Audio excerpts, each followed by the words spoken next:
Terima kasih juga kepada Bu Hendrawati SSMA sebagai dosen penelah saya. Nah, di sini saya akan menyampaikan tentang seminar proposal penelitian saya yang berjudul tentang implementasi pesan kebijakan pemerintah dalam penerapan 5M di Kecamatan Medan Tembung dalam perspektif komunikasi publik, studi kasus Satgas COVID-19 di Kecamatan Medan Tembung. Baiklah, tak lama-lama di sini saya ada penelitiannya. Di bab 1 terdiri dari pendahuluan, bab 2 ada tinjauan pusaka, bab 3 ada metodologi penelitian. Dan di bab 1 pendahuluan terdiri dari atas latar belakang. Di mana kita tahu pada akhir tahun 2019 di kota Wuhan dihadapkan dengan suatu wabah penyakit infeksi sistem pernapasan manusia yang dikenal dengan coronavirus disease atau lebih familiar kita dengar adalah COVID-19. Nah, COVID-19 ini telah menyebar luas ke seluruh belahan dunia termasuk Indonesia. Bahkan WHO sendiri telah menerapkan COVID-19 ini sebagai bencana darurat global sejak bulan Januari 2020. Dan COVID-19 ini merupakan bagian virus dari virus SARS-CoV-2 adalah penyakit yang menyebabkan flu dan demam kepada manusia. Dan virus jenis ini belum tahu cara mengidentifikasinya bagaimana. Dan pada tanggal 2 Maret tahun 2020, untuk pertama kalinya pemerintah Indonesia telah mengumumkan terdapatnya 2 pasien COVID-19 di Indonesia. Namun sekarang sebanyak 3.854.354 jiwa yang telah terkonfirmasi akan virus ini. Dan sebanyak 3.395.000 yang telah berhasil sembuh dari virus ini, dan sekitar sebanyak 117.588 yang meninggal dunia. Data ini saya akses mulai dari tanggal 15 Maret tahun 2020. Namun sekarang seiring berjalan waktunya, pasien positif COVID-19 di Indonesia mencapai 4.554.601 pasien positifnya, pasien sembuhnya mencapai 4.159.604, pasien yang meninggal dunia mencapai 144.356. Nah, maka karena itu pemerintah Indonesia membuat tracing atau pengendalian melalui Satgas COVID-19 di setiap provinsi dan pemerintahan kota.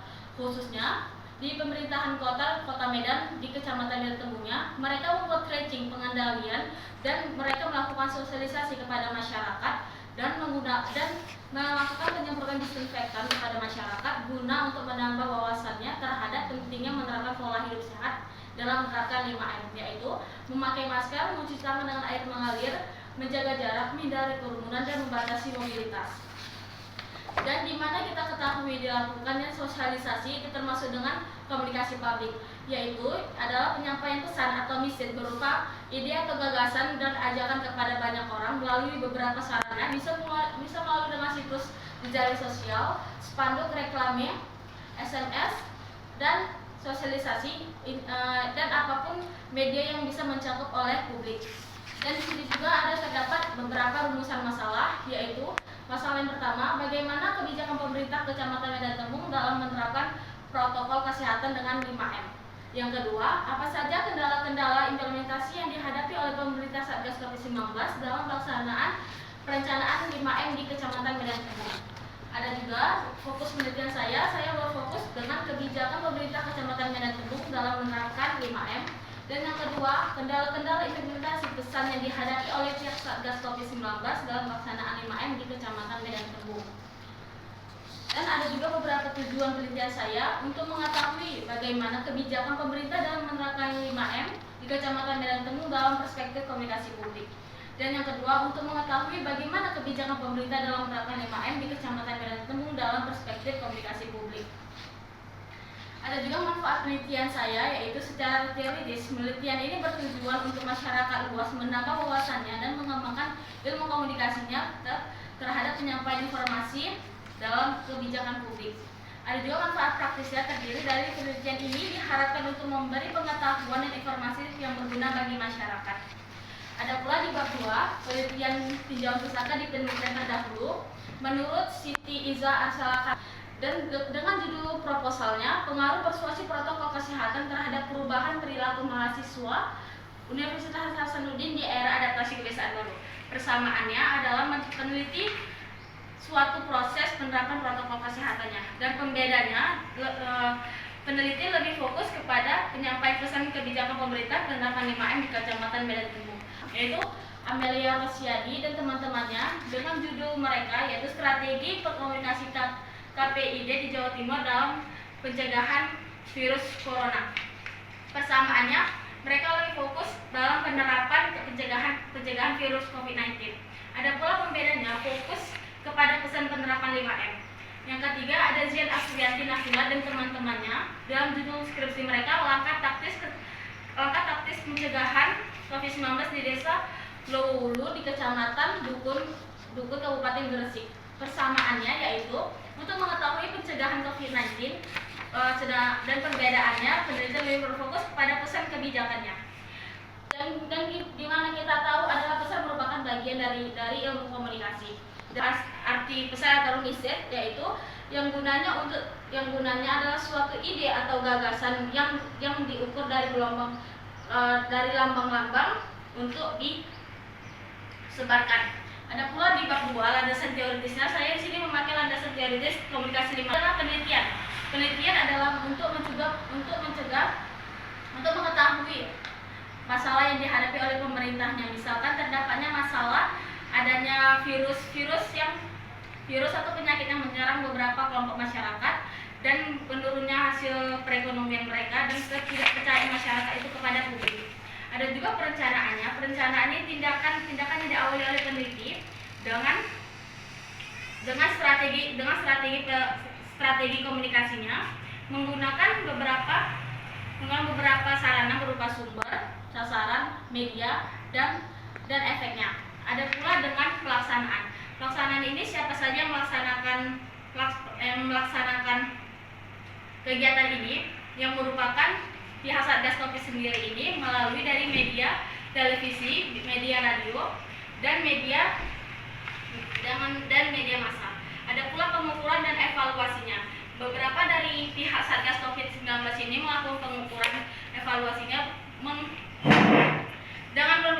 dengan tayangan dan juga untuk mengukur efektif apa tidaknya dari pelaksanaannya ini. Ada pula tentang pelaporannya atau reportnya. Ada pelaporan yang hasil akhir dari penelitian, perencanaan, pelaksanaan dan pengukuran ini. Apakah kegiatan ini positif atau tidaknya? Jika positif, maka kegiatan ini akan dilakukan kembali.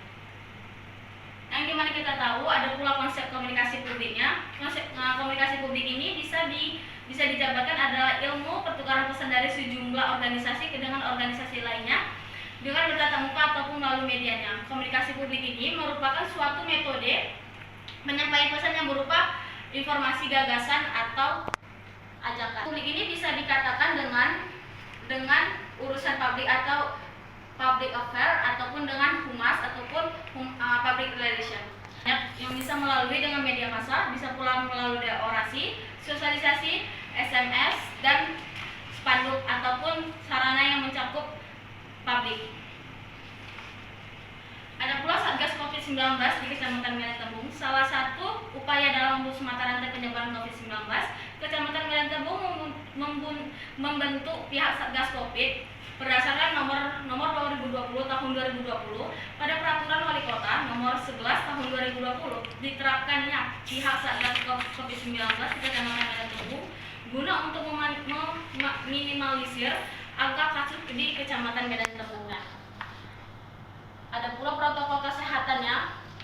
Kunci dari kita keluar dari pandemi COVID-19 ini adalah menerapkan protokol kesehatannya. Disiplin kita untuk menerapkan protokol kesehatan tertuang pada peraturan wali kota nomor 27 tahun 2020 tentang adaptasi kebiasaan baru, yaitu ada 5M dengan memakai masker, mencuci tangan dengan air mengalir, menjaga jarak, menghindari kerumunan, dan membatasi mobilitas.